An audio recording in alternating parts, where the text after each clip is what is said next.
ગુજરાતી ટીલામાં આપનું સ્વાગત છે। છોટાઉદેપુરના પીપલેજ ગામે દીપડાનો આતંક। વિશાળ ફળિયામાં ઘરની અડારીમાં બાંધેલા 5 બકરાનું દીપડાએ મારણ કર્યું। રાત્રિ દરમિયાન રાઠવા કાંતિભાઈ માલજીભાઈના ઘરની અડારીમાં ઘૂસ્યો હતો દીપડો। ઘટનાને પગલે વન વિભાગની ટીમ ઘટના સ્થળે પહોંચી કાર્યવાહી હાથ ધરી। ગઈકાલે એક દીપડાને વન વિભાગે પીપલેજ ગામેથી પાંજરું મૂકી ઝડપી પાડ્યો હતો।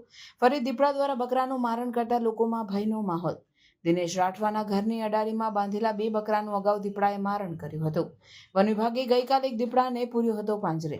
ફરી હુમલો થતા ગ્રામજનોમાં ભય। દીપડાને પાંજરે પૂરવા અને દૂર જંગલમાં છોડવા સ્થાનિકોની માંગ।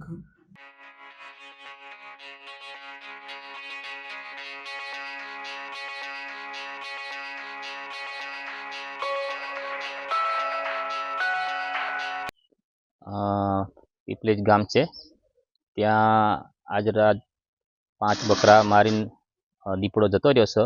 એની પહેલાં મારી જ પંચાયતમાં આવેલ નાળેજ ગામ છે, ત્યાં 3 બકરા મારી ગયો હતો। તો પાંજરું મૂક્યું હતું અને રેસ્ક્યુ કરાવી ગયું અને એ પછી કંઈક છોડી આવ્યા। એ રીતના હું કે વારંવાર સાંજ પડે ને અંદર ગામમાં આવી જાય છે દીપડો।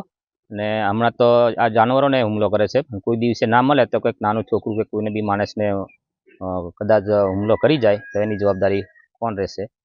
ને રાઠવા રમેશભાઈ શું માંગ છે તમારી? બસ કે પિંજરું મૂકી દે અને અહીંથી કંઈક પકડાય એટલે કંઈક બહાર છોડી આવે દૂર, એવી માંગ છે ગામવાળાને બધાની। શું નામ તમારું? રાઠવા રમેશભાઈ, ભજીડાભાઈ, સરપંચ।